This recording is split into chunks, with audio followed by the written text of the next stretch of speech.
맛있게 드셨어요? 예. 그래서 그렇습니다. 우리는 그 함께 나눔을 통해서 하나가 되는 것 같습니다. 음식도 같이 나눌 때 더 가까워져요. 그러니까 사람이 서로 가까워지려면 밥도 같이 먹고 또 이야기도 나누고 뭐 여러 가지. 그때 제가 어려서 우리 법정 스님 법문을 들었는데, 제가 대학 다닐 때 지금도 생생하게 남는 게, 고통은 나누면 줄어들고 기쁨은 나누면 커진다. 그 말씀을 하셨어요. 그래서 그 말씀을 듣고 가만히 생각해 보니까 사람들이 고통에 빠지는 것은 그 고통을 나눌 사람이 없어서 헤어나들 못하는 거예요. 근데 고통을 나눌 사람이 있잖아요. 뭐 나누다 보면 그 고통은 사라지고 행복으로 변해요. 그러니까 좋은 친구들은 언제 만나냐 하면 어려운 때 만나요. 어려울 때 그걸 나눠준 사람이 평생 가는 좋은 행복을 주는 친구가 되는 거예요. 그렇지 않습니까? 그래서 나누기 위해서 노력을 하면 좋겠구나. 뭐든지 같이 나누려고 하는 생각. 이건 뭐 공산주의가 아닙니다. 공산주의는 억지로 나누지만 이 불교는 자발적으로 나누는 거예요. 서로 같이. 이렇게 되면 저는 뭐 공산주의가 됐든 자본주의가 됐든 그건 제도의 문제가 아니라 나눔이 우리의 삶의 가장 근본이라는 것을 우리가 알고 살면 그 뭐 제도는 문제가 아니라고 봅니다. 방금 막 멸공하면서 막 태극기를 들고 지나가시는데 나누면 됩니다. 그래서 북한에도 우리가 뭘 나눠줬으면 저 요란스러운 일은 안 했을 거예요. 근데 이제 못 주겠다고 틀어 막아버리니까 이제는 막 핵폭탄을 쏘겠다고 나오잖아요. 모든 갈등들이 서로 나누지 않은 데서 온 것 같습니다. 그래서 그건 그렇고 이제 아까 제가 설명드린 그 내용을 가지고 쭉 살펴보면 사실은 이 기신론에서 이야기했던 여러 가지 이제 이 능견, 능치경계, 뭡니까? 분별, 상속, 이런 이야기 있죠? 여기 보면 이제, 워낙 이 부분이, 불교를 공부하시는 분들이 이제 기신론에서도 제일 지금 좀 이해가 어렵고 해석하기가 어려운 부분일 것입니다. 지난주에 했지만 워낙 중요하니까 오늘은 이제 이 연기설하고 연관 지어서 설명을 다시 한번 쭉 하겠습니다. 그런데 그 내용이 이제 이런 이해를 하고 보시면 굉장히 더 쉽게 이해가 되실 겁니다. 17쪽에 보면 생멸인연입니다. 그러니까 이제 생멸인연을 지금 여기서 이야기하는 것은 연법 훈습을 설명하기 위해서 전 단계로 시설된 것이라고 해도 과언이 아니에요. 실제로 이 기신론은 훈습이 중심이 되어 있습니다. 훈습이라는 것은 무엇이냐 하면 우리는 어떻게 해서 우리의 삶이 이런 식으로 훈습되어서 지속되는가. 다시 말해서 여러분들은 지금까지 계속해서 태어나서 나는 늙어 죽는다는 생각이 변함없이 계속 이어져 왔죠. 근데 이런 생각이 가면 갈수록 더 커지지 적어지질 않아. 나이가 들수록 이제 또 죽을 걱정이 더 심해지지. 뭐 오래 살았으니까 이제 다 됐다 이렇게 생각 안 한다고. 여러분들은 이제 오래 살았으니까 이제 언제든지 죽겠다 뭐 이럽니까? 아니에요. 우리들에게 있어서 늙어 죽음에 대한 근심 걱정은 갈수록 커지는 거예요. 계속 훈습이 되는 거라고. 왜 이렇게 훈습이 되느냐? 그 구조가 지금 이제 이렇게 그걸 설명하기 위해서. 그럼 어떻게 하면 우리는 그런 근심 걱정으로부터 우리의 삶이 벗어날 수 있느냐? 이게 이제 정법 훈습이죠. 불교 공부는 결국 괴로운 삶을 버리고 행복한 삶으로 우리의 삶을 전환시키자. 이게 불교의 처음이고 마지막입니다. 그 밖에 다른 것들은 다 이제 부수적인 것이지 근본적인 것이 아니다. 이렇게 생각하시면 되겠어요. 그래서 이제 여기 보면 아리아 시기에 의지하여 무명불각이 있어서 능견, 능현, 능취 경계를 일으키는 것을 말한다. 이 말은 무엇이냐면은 지금 우리들의 삶을 통해서 개별적인 경험을 통해서 만들어진 의식들이 있다 이거예요. 이게 이제 아리아식이에요. 실제로 우리는 이제 각각 개별적인 신체를 통해서 자기 안에 뭔가 지금 의식들이 만들어져 있죠. 여러분들은 여러분들이 태어나서 지금까지 삶의 경험들이 모여 있는 것이 있어요. 근데 사실은 그 경험조차도, 그 의식조차도 더 깊이 들어가 보면 역사적이고 사회적인 그것과 떨어져 있는 것은 아니죠. 근데 여러분들은 그것을 개인으로서 붙잡아 버려요. 그래가지고 이 의식의 근거에서 세상을 보게 되죠. 그러면 이제 이걸 보고 그걸 제대로 보지 못하고 있는 상태를 무명이라고 부르는 것이에요. 진여는 지금 아리아식도 진여에 있는 것이에요. 이 진여라는 것은 특별히 진여라는 어떠한 존재가 있는 것이 아니라 아리아식의 실상이고 참모습이죠. 그럼 예를 들어서 파도가 일어났는데 파도의 실상을 보면은 바닷물이하고 떨어져 있습니까? 하나입니까? 하나죠. 그런데 파도만 딱 떼어놓고 보면 마치 별개의 파도가 하나 있는 것처럼 보인다는 말씀이에요. 이게 이제 뭐가 되냐면은 이걸 바다와 다른 파도라고 생각하는 것이 무명이에요. 그러니까 실상을 진여를 보지 못하는 상태를 무명이라고 부르는 것이지 뭐 진여가 따로 있질 않아요. 그래서 무명이 있기 때문에 진여라는 말도 쓰는 것이다. 아까 지난번에 그런 이야기 했었죠. 앞에 무명이 없다면 진여라는 말을 할 필요가 없는 것이죠. 근데 진여가 따로 있다는 말을 하는 게 아니라 이제 언어적으로 우리의 삶을 설명해 내기 위해서 지금 언어는 방편으로 쓴다. 이런 말씀을 항상 기억하시고, 그래서 아리아식에 의지하여 무명불각이 있어서 능견, 능현, 능치경계를 일으키는 것을 말한다. 이게 뭐냐면 보고 밖에 뭔가를 드러내고 경계를 취한다 할 때의 이 말이 뭐냐면 바로 주관이에요. 주관. 이제 불교에서는 능소라는 말을 씁니다. 이게 능은 주관이고, 그러면 능취가 있으면 반대는 뭐가 있겠어요? 소취가 있겠죠. 취해지는 놈. 그럼 소취는 밖에 있는 대상인 거예요. 여러분들이 지금 이 컵을 보고 있으면 보는 놈은 능견이고, 요 보이는 것은 소견이죠. 여기서 이게 능견, 소견 이런 게 전부, 그러니까 여기서 아리아식에 의지해가지고 근본 무명이 있으니까 주관적인 자기 존재가 있다는 생각을 하는 거예요. 이걸 보고 능견, 능현, 능치 경계를 일으켰다. 이렇게 말하는 겁니다. 이 망념을 일으킨 일이 계속 상속한다. 근데 여러분들은 어제도 보고 오늘 또 그 생각을 하고 있고 계속 그 마음이 계속해서 끊이지 않고 일어나는 것을 보고 상속이라고 부릅니다. 이렇게 일어나는 것이 여러분들의 자아의식이에요. 이해가 되십니까?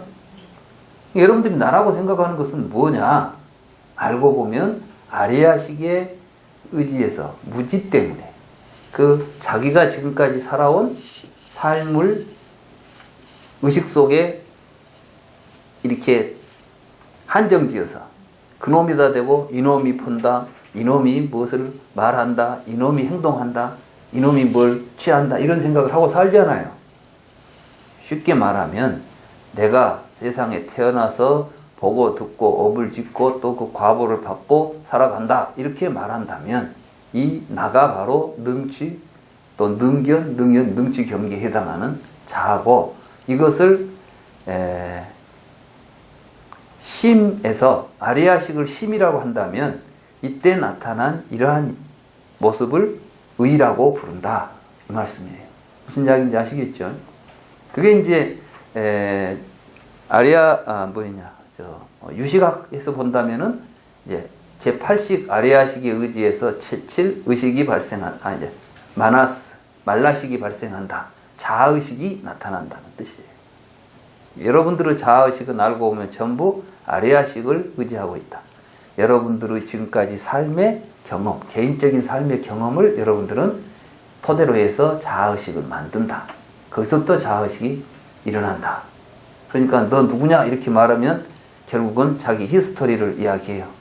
나는 무엇을 했고 무엇을 했고. 근데 그게 뭔데? 그러면 그 하는 놈이 나예요 지금. 근데 사실 하는 놈이 있는 것 같지는 않은데 마치 그런 이제 이게 자기의 의식에 근거해서 계속 이어지는 의식을 지속적인 자아라고 생각하는 삶을 살죠. 이렇게 살아가는 삶을 우리는 또 행이라고 부르는 거예요. 행. 그러니까 여러분들은 어떤 일을 할 때마다 항상 내가 한다는 생각을 하죠. 어제도 내가 했고 오늘도 내가 했고 내일 또 내가 하고 죽어서도 어디 가서 할 것 같죠. 이런 내가 있는 거예요.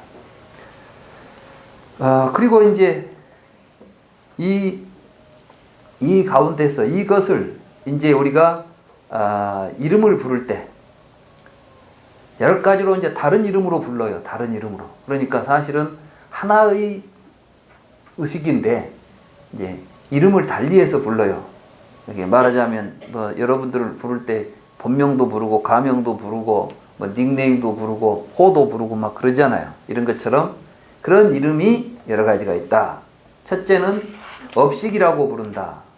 이게 무명력에 의해서 불각심이 동하기 때문이다. 이렇게 무명을 내내 행이 있다. 그럼 이게 이제 그러니까 우리들의 자아의식을 분석해 보면 이 자아의식 속에가 이런 역할을 이런 모습들이 있다는 거예요. 첫째가 이제 업식이라고 부르는 것으로서 이제 무명의 힘에 의해서 움직이는 마음이에요. 그리고 여러분들이 우리 중생들이 행동은 전부 마음이 움직여서 하게 되죠. 그러니까 이걸 보고 이제 행에 해당하는 것이에요. 이자는 명이 전식이. 그래서 이 동심의 전식이라고 하는 걸 동심에 의지하고 있는 능견상을 말한다. 그때 여러분들이 이렇게 이제 움직일 때 여러분들은 항상 거기서 행위의 인식의 주체로 드러나죠. 그죠? 이제 그걸 12연기에서 말한다면 이제 식에 해당한다고 볼 수가 있어요. 식에. 그 다음에 3자는 현식이라고 부르는 것이 이른바 일체 경계를 나타내는 것을 말한다. 비유하면 밝은 거울이 색상을 나타내는 것과 같다. 현식도 마찬가지로 능견이 오온을 따라서 대상에 이르면 나타나는 것으로서 이게 이제 이 전식과 현식, 능견 아까 앞에 이제 능견이 전식이다 하면은 이제 현식 사이에는 전후가 없다. 일체 시에 언제든지 이문이 일어나서 항상 앞에 있기 때문이다. 그러니까 이게 이제 명색이에요. 이제 여러분들이 뭔 식을 의식하지 않아. 여러분들이 의식이 나타났다는 것은 곧 어떤 대상이 있다는 것인데 그 대상은 항상 무엇을 가지고 있어요? 여러분들의 분별의 대상은 항상 이름을 가지고 있고 형태를 가지고 있죠. 이걸 보고 명색이라고 불러요. 그러니까 지금 사실은 12연기에서는 그 부분을 행식, 명색 이렇게 이제 불렀던 거예요. 이름을 지금 달리 불렀다고 해서 이제 부처님은 이것을 그 기능에 따라서 행연하여 식이 있고 명색이 있다 이렇게 했지만 사실은 이것은 우리의 자아의식을 우리의 자아를 구성하고 있는 내면의 의식의 세계라고 보면은 하나의 자아의식 속에 포함되는 것들이에요. 그러니까 행동도 내가 했죠. 행동하는 나. 그 다음에는 뭐죠? 인식하는 나예요. 행동에 기반해서 인식이 일어나는데 그 인식은 항상 뭘 하고 있어요? 사실은 자기 안에 있는 걸 투사하고 있는 거죠. 그러니까 이제 자기 안에 있는 명색이 보이는 거죠. 아까 이야기했죠. 속에 다이아몬드라는 생각이 있으니까 밖에 다이아몬드를 볼 수 있는 거예요. 그러니까 이걸 보고 이제 능히 바깥의 대상으로 투사시킬 수 있는 마음이에요. 이걸 12연기에서는 따로따로 나누어서 했고 여기서는 이름만 다른 것이다 라고 했죠. 알고 보면 또 이 무명에서 노사에 이르는 이것은 또 전체가 다 12가지 다른 이름을 붙여서 설명하고 있지만 크게 말해버리면 중생의 마음이에요. 그러니까 우리가 처음 기신론에서 무엇을 다루느냐, 대승의 체가 되는 게 뭐냐 했을 때 중생의 마음이라고 그랬죠. 바로 이 중생의 마음을 이제 전체적으로 부처님이 통찰해서 그 마음이 어떤 식으로 움직이고 있는가를 총체적으로 보여준 게 12연기예요. 그러니까 12연기야말로 이제 심지법문이라. 12연기를 통해서 부처님 우리의 마음을 탁 보여준 것이고, 우리는 그걸 통해서 내 마음이 저렇게 움직이고 있구나라는 것을 깨닫고, 이것 때문에 고통이 일어나니까 이 고통을 없애려면은 저 무명을 없애야 되겠구나, 이런 생각을 일으켜서 발심 수행하면, 그러면은 팔정도라는 길을 통해서 저 모든 고통의 구조가 사라진다. 이렇게 우리에게 가르친 게 불교 아니겠습니까? 이제 그 이야기를 하는 거예요, 여기서도. 그런데 사자는 지식이라고 부르는 것이니 염정법을 분별하기 때문이다. 그러니까 이제 이것들은 또 단순히 우리가 사물을 분별하는 것이 아니라 사실은 우리의 모든 분별이 염정, 더럽고 깨끗한 이제 가치적인 분별을 한다는 거예요. 그러니까 그런 이제 인식의 주체로서 우리는 항상 여러분들이 뭐 시비를 가리기도 하고 옳다 그러다 이런 생각들 하죠. 이게 이제 이런 윤리적 주체로서 자기가 되어 있는 거예요. 우리 인간의 의식을 분석해 보면 상속식이라고 부르는 것이니 망념이 끊임없이 상응하기 때문이며 무량한 과거세의 선악업을 주지하여 상실되지 않기 때문이다. 그러니까 이제 이것이 장식이라고 했던 거예요. 결국 여러분들 의식 속에는 끊임없이 이제 이런 것들이 모여가지고 자아의식을 형성하죠. 그래서 이 삼계는 다 허망한 것이다. 이렇게 이제 지난 시간에 이야기했었죠. 그래 이제 그 아리아식에서 이제 좀 더 발전한 것이 아니라 이제 다음 단계가 뭐가 나오느냐? 의식이 전개된다. 그러니까 심, 의, 식 이렇게 할 때는 이제 식에 대한 이야기를 하는 겁니다. 그럼 이 식은 또 어느 부분을 이야기하냐면은 육입 이야기를 하는 거예요. 육입. 그러니까 이 육입이라는 것이 지금까지 이제 우리는 그 육입을 육근, 감각기관 뭐 이런 식으로 생각하는데 그게 아니라 이제 대상을 구체적으로 지각을 통해서 분별해내는 우리들의 마음이에요. 육입도. 그래서 의식이란 상속식을 의지한다. 그러니까 이제 아까 자아의식이 계속해서 상속되면 그 상속되는 것을 자아가 있다는 생각을 하는 거죠. 이제 예를 들면 여러분들이 어제 지난주에 2주 전에 저를 보셨죠? 오늘 저를 보셨죠? 그러면은 전에 봤던 의식이 오늘 보는 의식으로 상속이 되죠. 그러면서 여러분들은 똑같은 모습을 똑같은 사람이 본다는 생각을 하니까 여러분들 안에 있는 의식이 계속해서 상속한다고 상속 이어지니까 그동안 그 모놈이 내 몸속에 계속 있었던 것처럼 생각을 하죠. 지속성을 갖는 것처럼. 또 앞에 보이는 내가 어제 2주 전 모습하고 별로 다를 게 없으니까 그 사람이라고 보죠. 그러니까 이제 밖에 있는 대상도 시간적인 구성을 가지고 밖에 몇 시간 동안 있는 존재가 되고 나도 이렇게 있는 존재가 된다는 거예요. 아까 제가 부처님 말씀 가운데 몸을 내가 아니라고 생각해서 벗어나는 사람들은 중생들도 그냥 일반 중생들도 그런 중생들은 간혹 있을 수가 있다. 그렇지만은 마음을 내가 아니라고 생각하고 그 마음으로부터 벗어난 사람은 중생들은 그럴 수가 없다. 이런 이야기를 했죠. 그러면서 어떤 설명을 했죠? 차라리 몸을 저라고 믿으면 그래도 겉모습이라도 10년, 20년 이렇게 지탱하고 있잖아요. 그런데 마음이라는 것은 더 쉽게 변하는 것이다. 그러니 그런 것을 자아라고 믿지 마라. 이게 이제 불교에서는 어떤 개별적인 자아에 대한 생각, 육체적으로든 정신적으로든 그런 자아라는 것은 망상이라는 것을 알려주기 위해서 무아를 이야기하는 부분이거든요. 근데 우리는 이제 그 마음이 말하자면 보고 듣는 분별하는 대상을 분별하는 마음이 상속되고 있으니까 계속 지속되는 마음이 있다고 믿고 그놈을 나라고 생각하고 이렇게 산다는 것이, 이걸 보고 육입이라고 그래요. 이 육입이라는 것은 지각을 하면서 그 안에 상주하고 있는 놈이 그 안에 들어있다고 생각하는 것이 육입이에요. 전에 제가 이제 말씀드린 적이 있었을 텐데, 이 입이라는 말은 아야따나라는 말을 번역한 것인데, 이 아야따나라는 말은 본래 우파니샤드 철학에서 브라만이 지각 활동을 하거나 브라만이 머무는 장소라는 뜻이에요. 그러니까 이제 브라만이 우파니샤드에 찬도기야 우파니샤드라는 우파니샤드에 보면 브라만이 볼 때는 눈에 머물고 들을 때는 귀에 머물고 생각할 때는 마음에 머물고 호흡할 때는 숨에 머문다. 그러니까 이곳은 브라만이 머무는 4가지 장소다. 이렇게 말했어요.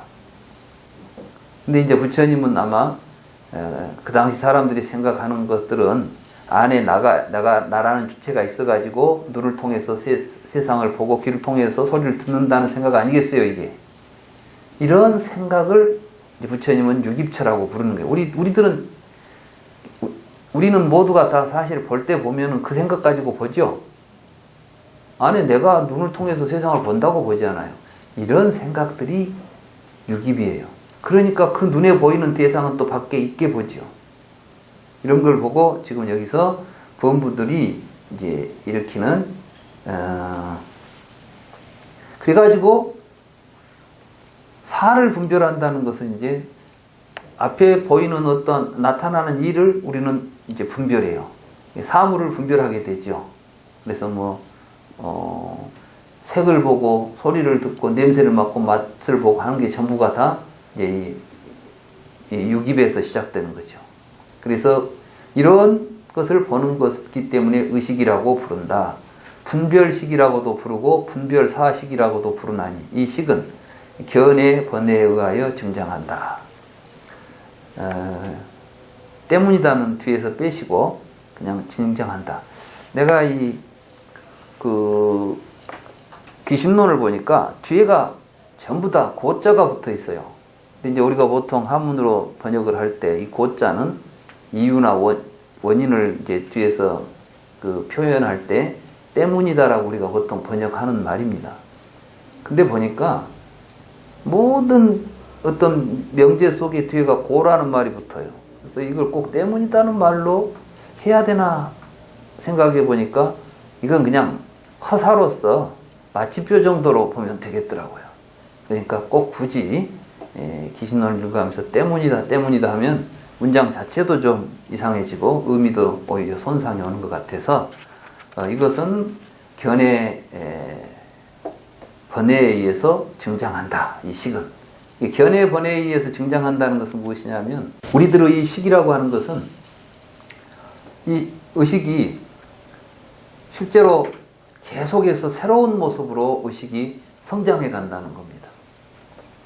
이 의식이 성장해 갈 때 먹는 음식이 있어요. 우리가 이제 사람이 성장해 갈 때 먹는 여러 가지 음식이 있죠. 그런 것처럼 이 4가지 음식이 있다는 거예요. 그게 뭐냐면 단식, 촉식, 의사식, 식식. 그러니까 이건 뭐냐면 첫째는 우리가 보통 이렇게 밥이나 떡과 같은 이런 음식을 먹어야 우리가 살겠죠. 그래야 이제 그것이 내 몸을 계속 유지시켜 주니까 이 몸을 통해서 우리는 이 몸뚱이를 나라고, 지속적인 나라고 생각하게 되는 것이죠. 이 음식 때문에. 음식을 취해서. 그러니까 취라는 말도 또 음식을 취한다는 의미를 갖게 되는 거예요. 취를 통해서 유가 있다 그랬죠.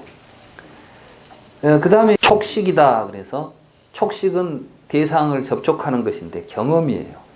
이제 이 경험부터는 여러분들의 정신세계를 만들어내는 겁니다. 그러니까 여러분들의 정신세계는 촉에 의해서 형성이 됩니다. 어린 애들이 이 촉을 못하면 자폐가 돼요. 자폐가 되면 어떤 현상이 벌어지냐면 정신적인 성장이 멈춥니다. 바깥하고 소통이 안 되니까, 안에 갇혀버리니까. 그건 무엇도 마찬가지냐면 사람도, 이제 정상적인 사람도 타자와의 관계를 단절하고 혼자만 있게 되면 자폐적인 것이 드러나요. 그래서 이제 사회성이 떨어지고 공감 능력이나 이해 능력들이 떨어져 버려요. 그래서 그게 이제 우리 정신은 항상 촉식을 먹어야 돼. 근데 이 촉식을 잘못 먹으니까 중생이 되고, 이거 이제 잘 먹으면 부처가 돼요. 그래서 사실은 이 네 가지 음식이 있는데, 이건 중생들이 먹는 음식은 네 가지고, 부처님이나 이런 수행자들이 먹는 음식은 또 다른 네 가지가 있어요. 그게 뭐냐면 계정해, 이런 게 다 이제 밥이에요. 우리가 계율을 잘 지키고 선정을 잘 행하고, 이 5분 법신 있죠? 이게 다 밥이야. 그런 표현들을 하고 있어요. 이제 얼마나 이 부처님이 우리에게 이런 것들이 마치 실체가 아니라 뭔가 영양이 공급되니까 계속 유지하고 성장하는 것처럼 식주 증장설이라고 그래요. 식은 자기가 좋아하는 대상에 머물면서 커간다는 거예요. 제가 이제 그 예로 지난번에 우유와 요구르트 사이에 덜 된 요구르트가 있어요. 근데 그걸 보니까 마음에 들고 그것을 갈망하게 되면은 그때 식이 거기 머물면서 이제 분별을 그걸 하려고 하죠. 그러니까 그때 뭐가 출현하겠어요? 가운데 우유와 요구르트 사이에 있으니까 이걸 뭐 하나 이름을 지어 붙이죠. 우리는 그때 가상적으로 우요라는 이름을 붙여봤죠. 우요라는 이름을 붙이니까 마치 우요가 있는 것처럼 이제 우유가 우요가 되고 우요가 요구르트가 되는 이러한 식으로 우리는 세상을 보지 않아요. 이게 이제 견해에 의해서 견해 번뇌에 의해서 계속 증장한다. 이런 이제 표현으로 여기에 나타나는 겁니다. 이런 이야기는 이미 초기경전에서도 부처님은 식주 증장이라는 식은 자기가 좋아하는 관심이나 갈망의 대상에 머물면서 성장한다. 이렇게 이야기를 하고 계십니다. 무명분습에서 일어난 식은 이제 이 부분은 뭐냐면 이런 것들을 우리 눈에 쉽게 잘 보이냐면 그렇지 않다는 거예요. 그래서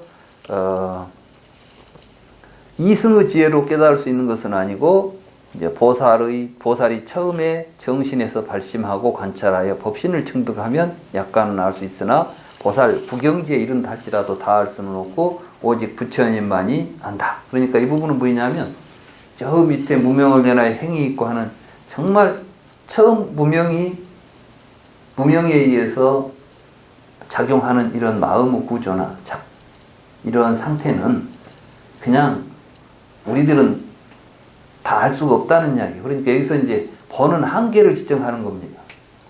자, 우리가 지금 지난번에 부처님께서는 와서 보라고 말씀하신다 그랬죠? 근데 이제 다른 말을 보여주면 어느 단계에 있는 사람은 어디까지를 본다는 이야기를 하는 거예요. 이게 사실 이제 제가 이렇게 불교 강의를 해도 보니까 다 똑같이 이야기를 들었는데 뒤에 보면 이제 보는 부분은 차이가 있더라고요. 그래서 어느 부분 이상은 전혀 이해도 못하고 보지도 못하고 이제 어디까지 본 사람도 있고 좀 더 본 사람도 있고 이제 여기서는 지금 그 이야기를 하는 거예요. 이걸 통해서 자기가 잘 모른다 하더라도 원래 이게 다 알 수 있는 게 아니니까 너무 실망하지 말고 공부를 잘 하다 보면 또 본란이 있을 것이다. 이런 정도 내용으로 이해하시면 되겠어요. 그래서 이제 여기 보면 이제 상이라는 말하고 불상이라는 말이 있는데 상이라는 말은 저 뒤에 의식이 있잖아요. 의식이 있으면, 분별하는 의식이 있으면 거기에서 상응해서 나타나는 것을 상응이라고 그러고, 거기에 상응하지 않는 것들을 이제, 근데 그 상응과 불상응에 대한 이야기는 좀 이따 다시 이야기가 나올 겁니다. 그래서 이제 염심에는 6가지가 종류가 있는데, 이 집상념이다. 그러니까 이제 이 염심의 종류가 뭐냐면은 집에 상응하는 염이 있다. 이게 이제 아까 저 시계에 보면은 의식이 대상을 분별하고 집착하죠. 그러면 자기가 집착하는 대상이 밖에 있는 거예요, 이게. 이게 상응하는 거예요, 상응. 말하자면 다이아몬드라는 생각을 가지고 좋아하는 다이아몬드를 가지고 보면 밖에 다이아몬드가 나타나는 거예요. 이렇게 그 상응하는, 말하자면 마음의 상응에서 밖에 이렇게 같이 상응하는 대상이, 주관과 대상이 이렇게 같이 서로 딱 마주보고 상응하는 관계. 이게 완전히 이제 분리되어 있는 구조죠. 이런 구조를 지금 상응념이 상응이라고 부르는 것이에요. 그래서 여기에는 집상응념이니 이승의 해탈 및 신상응지에 의해서 멀리 여길 수 있다. 이 정도는 이제 가장 먼저 수행을 하다 보면 죽의 그 분립되고 있는 바깥 대상에 대한 것들은 끊어갈 수가 있는 거예요. 이렇게. 두 번째는 부단상응념이니, 이 부단상응념이라는 것은 상속식이 아까 있었죠. 이거 계속 이어진다 그랬죠. 여러분들이 보는 지각 활동이 계속 이어지니까. 그러니까 이것이 이제 부단에 상응하는 염이니, 이것은 이제 상응지에서 방편을 수확하면 불릴 수 있고, 정심지를 얻으면 구경으로 여인다 할 때 이것이 제5 상속식. 아까 여기서 보면은 여기 상속식 이름 있죠? 이게 상속식에 이제 의해서 나타나는 거예요. 같이 이렇게 상응해서. 그 다음에 분별지 상응념이 있으니 구계지에 의해서 점치로 여의다가 무상방편지에 이르면 구경으로 여인다. 그러니까 여기는 이제 이러한 망념에서 일어난 망심 경계가 어느 단계에서 소멸할 것인가를 쭉 이제 이렇게 과정을 보여주는 부분이라고 생각하시면 됩니다. 그래서 이런 것들은 보다 구체적으로는 이런 과정이 있는 것이니 실제 수행을 통해서 하나하나 이런 과정을 밟아서 스스로 극복해 가야 된다. 이런 이야기죠. 네 번째는 현색 불상응. 여기서 이제 불상이라는 말이 나오죠. 이 현색에 있어서는, 현색은 아까 뭐였죠? 명색에 해당하는 부분이라고 그랬죠? 이게 벌써 이제 명색식 행 이쪽, 그러니까 육입 앞에 있는 이야기들은 이게 이제 추상이에요. 거친 상. 이 뒤에는 세상이고. 그래서 거친 것은 수행의 초기 단계에서 우리가 얼른 보고 끊어갈 수 있지만, 미세한 것은 이미 우리 내면에 들어와 있는 것들이기 때문에 쉽게 안 보여요. 그래서 이런 것이 이제 깊은 성찰을 통해서, 의식을 집중해가지고 삼매를 통해서 잘 성찰할 때, 자기를 잘 들여다볼 때 비로소 보인다. 그래서 세라고 그래요. 세라는 것은 조그맣다, 미세하다. 추라는 것은 거칠다, 덩치가 크고 거칠다, 이런 뜻이죠. 그래서 이제 불상응념은 미세하고 상응념은 거칠다, 이렇게 표현할 수가 있어요. 이거는 이제 현색에 상응하지, 현색이라고 하는 것은, 그러니까 이 말은 뭐냐면 여러분들 안에 있는, 내면에 있는 명색은 여러분들이 지금 구체적으로 사물을 보지 않고 여러분들 안에 있는 다양한 개념들이 있죠. 근데 여러분들은 실제로 여러분들 안에 개념이 있는지는 모르죠. 여러분들은 이걸 보고 컵이 있네 이러죠. 이 컵은 매우 거친 상이에요. 눈에 보이니까. 근데 사실은 이걸 드러내고 있는, 속에 있는 현식은 잘 안 보이는 거예요. 여러분들은 잘 안 보이니까 지금까지 없는 줄 알고 있었고, 그냥 이놈이 밖에를 본 줄 알았죠. 근데 잘 들여다보면 내 안에 있는 명색이 밖에 나온다는 거예요. 무슨 이야기인지 알겠죠? 그러니까 미세한 거지. 다시 말해서 부시맨들이 지금 비행기가 날아다니는 걸 보고 새가 날아다닌다고 그럽니다. 그럼 부시맨들은 지금 저 새가 부시맨 눈에는 정말 새가 보인 걸까요? 아니면 부시맨 안에 있는 새라는 명색이 밖에 나와 있는 걸까요? 그러니까 실제로 부시맨이 보고 있는 새는 밖에 있는 새가 아니라 지 안에 있는 새가 밖에 나와서 보이는 거죠. 이게 이제 연으로서 작용하는 거예요. 앞으로 가면 여기 이제 훈습 있죠. 훈습에 가면 그렇게 자기의 마음에서 투사돼 가지고 마치 있는 것처럼 우리가 그걸 집착해 버려, 고집해 버려. 그게 연이 되고, 근데 우리가 아직도 그게 우리 마음에서 연기한다는 사실을 몰라. 그럼 무지예요. 이 무지와 이 바깥 세계가 같이 인이 되고 연이 되면 계속 바깥에다 대고 저것은 뭐가 있다, 저거 갖고 싶다 이런 생각이 계속 일어나면서 생사의 생멸의 마음, 생멸하는 마음이 그치지 않고 지속될 거 아니에요. 이걸 이제 연법 훈습이다 이렇게 표현한 거예요. 그러니까 지금 연법 훈습 설명하기 위해서 지금 앞에 지금 복선 깔아놓은 것이라고 생각하시면 돼. 그러니까 결국 모든 이야기는 그래요. 우리도 논문을 쓰다 보면 내가 할 이야기는 뒤에 있어요. 근데 이걸 여러분들한테 이제 정확하게 이해를 시키기 위해서는 앞에 이제 많은 이야기를 하는 거야. 그러니까 여러분들이 어떤 책을 읽더라도 이 책은 도대체 무슨 이야기를 하려고 한 것이냐. 이걸 이 책이 저자가 하고자 하는 의도와 목적을 정확하게 알고 보면 그 앞에 이야기가 정확한 이해가 되는 거예요. 근데 이제 이걸 모르고 보면 앞에 이야기 하나하나 해서 전부 다 뭐 붙잡혀가지고 뒤로 나가지를 못해요. 여기서는 지금 어떤 이야기를 하더라도 뒤에 다음 이야기를 하기 위해서 앞에 이야기는 전철을 받고 있는 거죠. 앞에 이제 전 단계를 지금 우리가 설정하고 있는 단계다라고 이해하시면서 이런 글들을 읽어가십시오. 그러지 뭐 문자 하나하나에 대해서 이놈은 무슨 뜻이냐 해가지고 시비를 걸고 그러면 안 돼요. 근데 지금까지 전부 보면 이제 뭐 문자 하나 해석을 놓고 학파가 갈리고 막 서로 이제 이론이 갈리고 논문이 달리 써지고 막 그러던데 제가 볼 때는 그건 큰 의미가 없고 여기서는 이렇게 보시는 것이 좋겠다.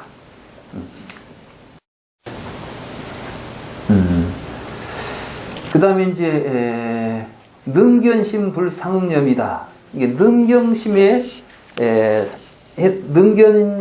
불상응하는 염이다. 이것은 뭐냐면 여러분들이 이제 능견이 있었죠? 능견은 뭐였죠? 식이죠, 식. 보는 인식의 주체. 인식의 주체도 뭐예요? 이것이 불상응한 염이에요. 이게 인식의 주체도 사실은 여러분들의 의식은 항상 대상화가 안 돼요. 의식은 항상 다른 것을 대상으로 하지만 의식 그 자체가 대상이 안 된다니까. 여러분들이 보는 놈은 항상 보는 놈이지 보여지지도 않는다는 뜻이에요. 그러니까 여러분들이 내 마음이 있다고 하지만 그 마음의 어떤 대상화로서 상응하지 않는다. 상응이라는 말은 이렇게 서로 분리되어 가지고 아까는 눈이 있으니까 색은 눈과 상응하죠. 이게 의식의 상응에서 바깥에 경계가 있잖아요. 이게 이렇게 바깥에 있는 것들은 전부 추상이고 이것은 상응하는 것이지만 안에 있는 내면에서 이러한 것들을 일으키고 있는 보다 더 근본적인 마음 속에는 불상응하는 염심들이 있다. 이것도 물든 마음이다. 그 이야기를 하는 거예요. 그 다음에 이제 근본 업식 불상응념이니 보살지진에 의해서 득입하고 열애지에서 여일 수 있다. 그러니까 저 마지막에 가서 그 업을 짓는 그 행, 요것도 어떤 상응하는 뭐가 없지만 그러니까 미세하지요. 여러분들 마음이 어디서 어떻게 움직이기 시작하고 이런 건 안 보인다는 거예요. 그러나 이제 부처님은 마음을 보고 알지요. 그러니까 예를 들어서 여러분들이 이제 윗바사나 수행을 한다고 가정을 해봅시다. 화가 납니다. 근데 밖에 화나는 대상이 있죠. 아까 다이아몬드 이야기했으니까 그냥 화나는 건 좀 그렇네. 참나 우리 화내고 살 수는 없고 이쁜 다이아몬드를 앞에 놓고 한번 생각해 봅시다. 다이아몬드가 저기 있다. 다이아몬드는 이게 이제 여기서 보면 추상이에요. 추상. 우리들이 그것을 좋아하는 마음에 의해서 지금 밖에 나온 놈이죠. 그리고 상응하죠, 이렇게. 근데 의하고 여러분들은 눈에 보면은 다이아몬드 색깔이 보이고 딱딱딱 나오잖아요. 밖에 있는 놈이 있어요, 이렇게 상응해. 그렇지만은 그 다이아몬드가 이런 모습을 가지고 있는 걸 다이아몬드라고 한다고 간직하고 있는 여러분들 의식은 아직은 사실은 상응하지 않는 것이죠. 이것이 밖에 어떤 대상으로 연을 만나가지고 나타나서 지금 망념이 계속 일어나는 것이니까 이게 상응념이라고 하는 거라. 이걸 보고 식도 마찬가지고 그렇게 해서 이제 업식은 여러분들이 안에서 이렇게 일어날 때 처음에는 밖에 있는 줄 알았죠. 좋은 것이. 근데 이제 수행하는 사람들은 다시 안을 들여다본단 말이에요. 아, 내가 저걸 좋아하는 마음이 일어나고 있구나. 딱 이렇게 보는 거예요. 일반 사람들은 그게 안 보이죠. 여러분들은 화가 날 때도 화의 대상만 보이는 거예요. 그러니까 그놈한테 이제 화풀이를 할까 참을까를 놓고 고민하죠. 화풀이를 해버릴 수도 있고. 요즘 사람들은 그런데 막 어떤 의사들은 그러더라고. 막 화는 참으면 병됩니다. 풀어야 됩니다. 그러니까 이제 막 풀어. 근데 이 풀면 이게 뭐가 되냐? 먹이가 돼, 먹이. 아까 우리 4가지 음식이 있다고 그랬죠. 그 4가지 음식 가운데 이게 촉식이야, 촉식. 의사식이고. 내가 화를 풀어야 되겠다. 해가지고 저 화의 대상이 있다고 생각해서 대상을 향해서 막 일을 해버렸다고 하면 이거 식식이 돼. 그러니까 사실은 이 몸을 가지고 대상을 접촉해가지고 의사를 일으켜가지고 어떤 인식을 하면서 그것이 저놈이 어떤 누구라고 이렇게 분별을 딱 하면 그게 계속 그 작업을 하면 할수록 여러분들은 이제 앞으로 화를 키우는 거야. 이제 화가 더 잘 나는 거예요. 그러니까 화를 내기 시작한 사람들은 화를 뒤에 가면 더 잘 내. 화가 풀어져 버리진 않아. 화를 푼다고 하지만 화는 안 풀려요. 화는 풀린다면 해탈이게. 안 풀리니까 결박이지. 우리는 해탈과 결박을 모르는 거예요. 풀겠다고 해놓고 결박을 해버리는 거죠. 그러니까 이제 뒤에 가면 막 이제 자기 화를 막 걷잡을 수가 없이 됐죠. 그러면 이제 막 이 분노를 억제할 수 없는 정신적인 질환까지 일어나요. 그런 사람들이 실제로 있어요. 그래서 한 번 화가 나면 그냥 이제 막 어쩐지도 모르고 마구 화에 사로잡혀가지고 지 몸이 상한지 어쩐지도 모르고 막 화를 낸 사람들이 내가 봤어요. 내가 그걸 보고 사람이 저럴 수도 있겠구나. 지금까지 화를 너무 많이 먹였구나. 키워놨구나. 이런 생각을 했어요. 그러면 또 참으면 뭐가 돼요? 이건 스트레스가 돼갖고 또 요새는 암이 된다네. 그러니까 참지 말라는 거예요. 뭐 이걸 어쩌자는 거예요. 이게 진퇴양난이잖아요. 이게 이제 상견과 단견처럼 우리는 중생들은 항상 이것이냐 저것이냐를 놓고 고민하는 거야. 그래서 킬고린가가 뭐 항상 이것이냐 저것이냐 그런 고민을 했다잖아. 그 이제 이 실존들의 모습이에요. 그걸 극복해야 돼요. 어떻게? 중도에서는 어디로 가냐? 바깥으로 안 가고 그것이 일어나는 연기를 보는 거예요. 내 마음이 일어난다. 화가 일어나고 있구나. 이것은 업에 의해서 전생의 업에 의해서 이제 이런 걸 딱 들여다보면 뭐가 보이냐면은 명색이나 식이 작용들이 보이는 거예요. 이제. 아, 내가 뭐 자라 보고 놀랐다. 소뚜껑 보고 놀랐다. 내가 자라를 보고 놀란 경험이 지금 이 놀라움을 일으키고 있구나. 이런 식으로 보듯이 이렇게 보게 되는 것이 식을 보는 것이죠. 이런 것들을 이제 수행을 통해서 본다 그래서 그 경지들을 이야기한 거예요. 그러니까 이런 경지들이 그냥 어떤 경지에 가면 이런 게 아니라 실제로 이런 수행을 통해서 여러분들의 삶을 잘 들여다보면 다 이제 그 이야기들을 그대로 지금 하는 이야기예요. 이해가 되시죠?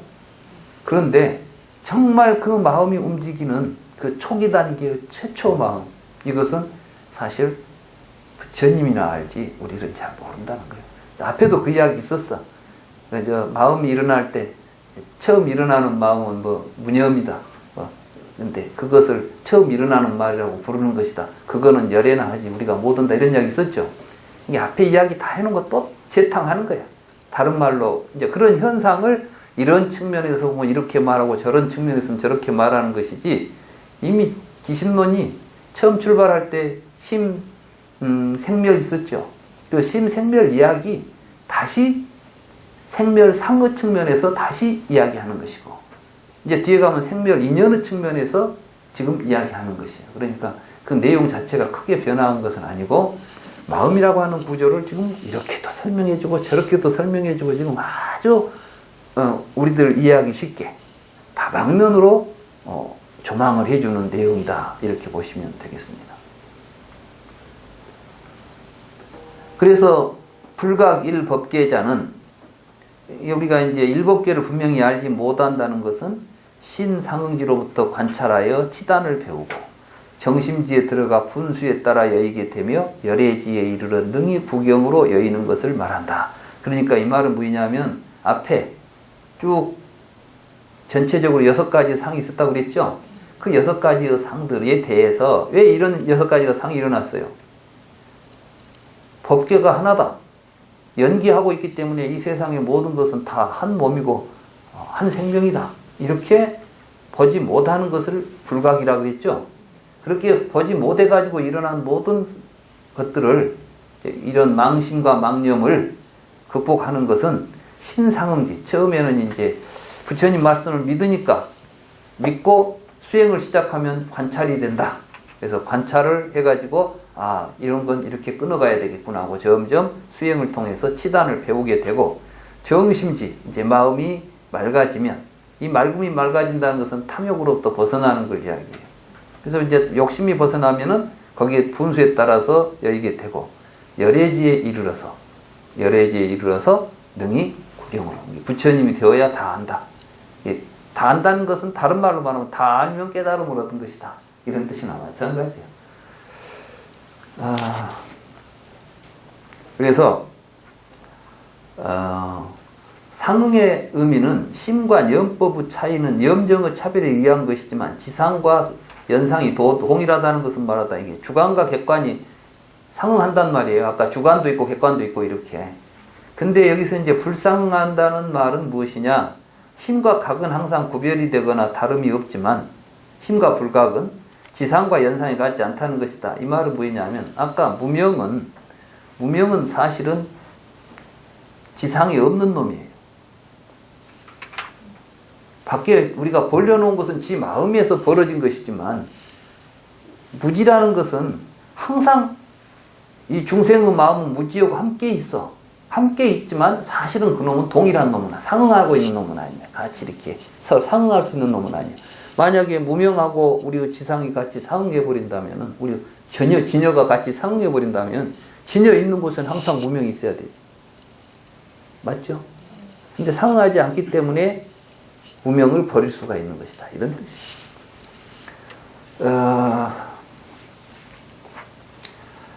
그리고 염심을 번외애라고 부르나니 능히 진여의 근본질을 가로막기 때문이다. 무명은 지혜라고 부르나니 능히 세간 자지엽을 가로막기 때문이다.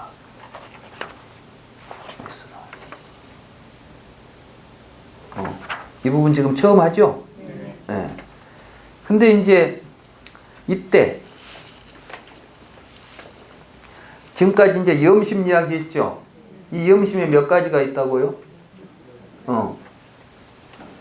6가지 구별된다고 그랬지. 염심. 이러한 염심을 번외애라고 부른다. 실제로 우리가 이 진여를 우리가 깨닫고 행복한 삶을 사는데 장애하는, 가로막는 것들을 애라고 불러요. 그래서 이제 장이라고도 부르고 애라고도 부르는데, 한자로 번역하니까 장애, 이 가운데서 앞에 장자만 붙이면 장이 되고, 애자만 붙이면 애가 되고, 다 같이 붙이면 장애가 되고, 거기다 하나를 더 붙이면 장애물도 되고. 쉽게 말해서 이걸 가리는 게 2가지가 있다고 봅니다. 큰 의미로는. 그러면은 이걸 보고 이장이라고 그래요. 이장. 이 장애, 2가지 장애. 이제 여러 가지 이름으로 부르지만은 번외장, 소지장 이렇게도 부르고 번외장, 지장 이렇게도 부르는 거예요. 이렇게 말하면 그냥 여기서 말하면 이런 거예요. 근본은 무명이 지장이에요. 그러니까 무명은 무지지요.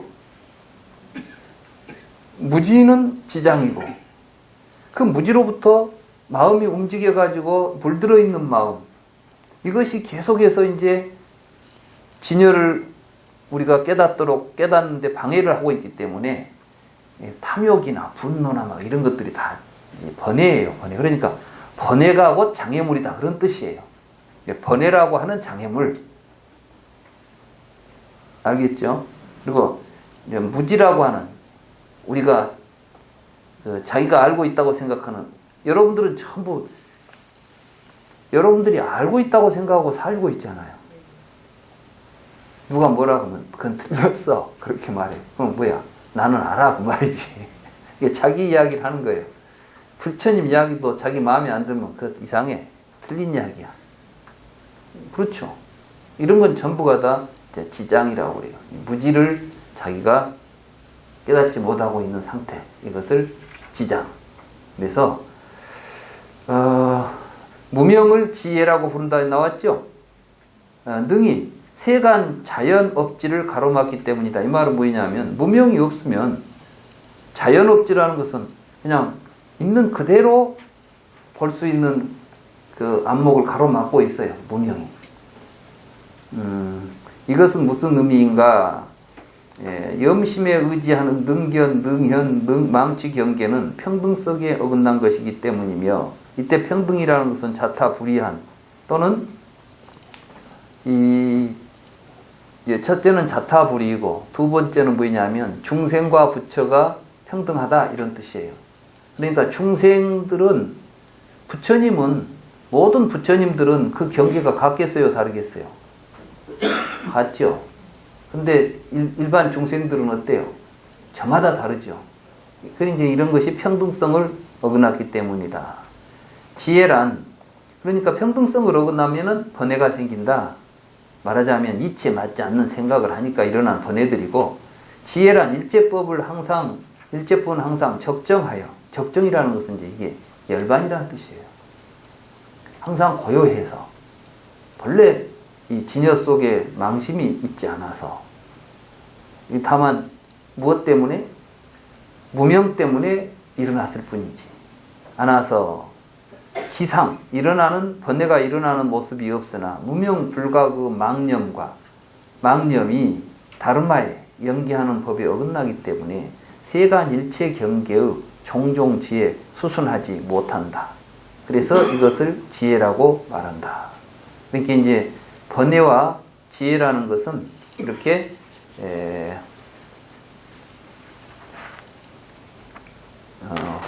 우리들이 진여, 실상을 깨닫는데 장애가 되는 잘못된 여러 가지 망념들을 이제 무명과 그런 망념들을 두 가지 장애라고 부르고 있다.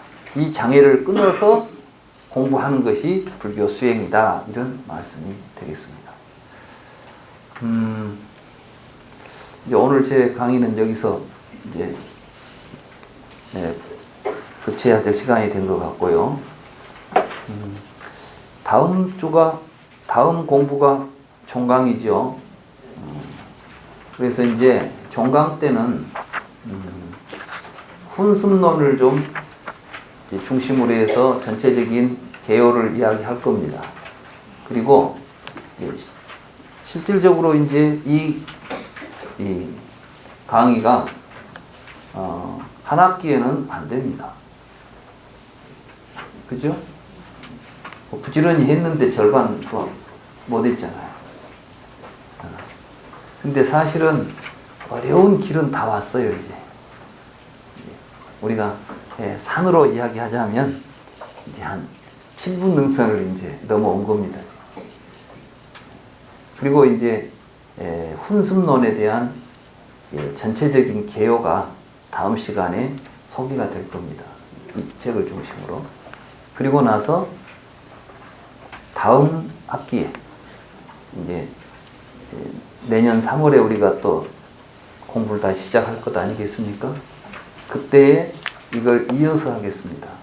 그때는 이제 다음 시간에 간단히 설명하는 그 훈습론에서 시작을 해가지고 그 훈습을 우리가 훈습론을 잘 이해해야만 어떻게 어떤 수행을 해가지고 우리가 정말 두 가지 장애를 극복하고 바른 삶으로 나아갈 것인가 하는 구체적인, 앞에는 이론이라면 이제는 실천 부분이 남아있는 거예요.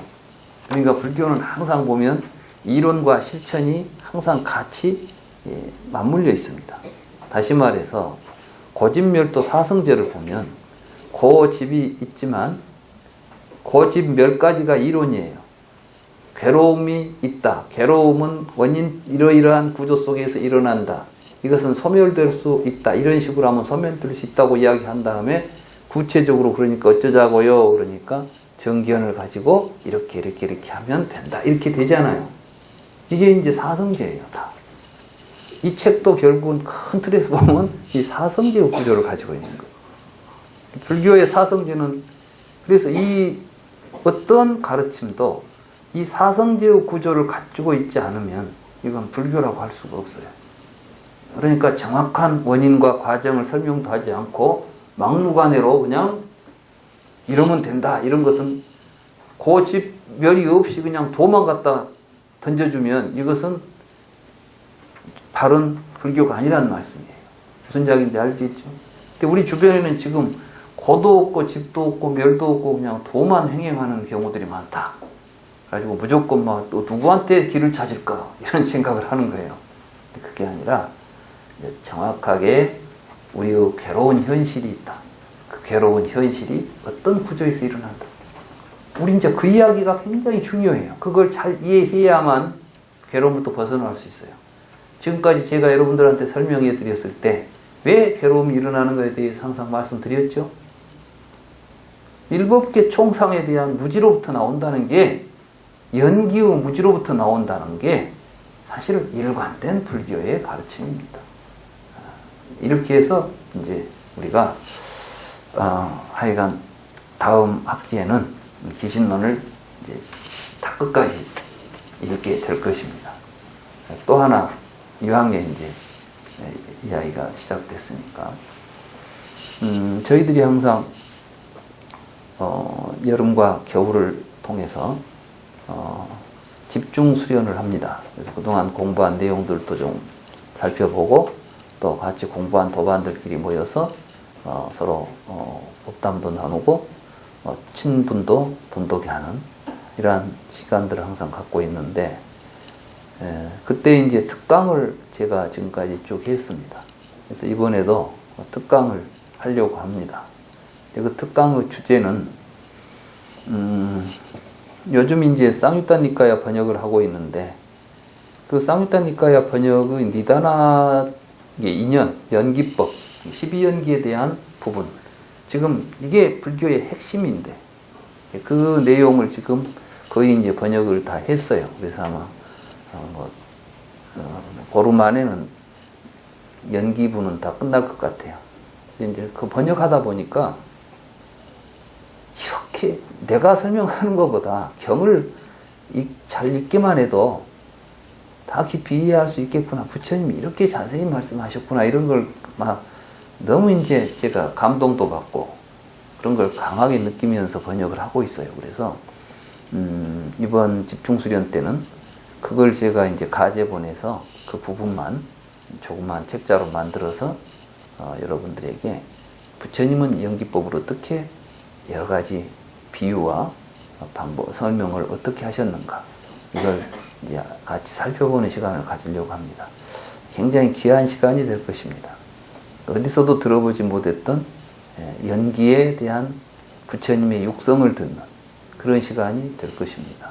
그러니까 기대하시고 이제 이번 수업이 끝나는 그 다음 주까지 해서 저희들이 집중 수련을 언제 할 것인가, 어디서 할 것인가, 어떤 규모로 할 것인가 이런 것들을 좀 논의할 것입니다.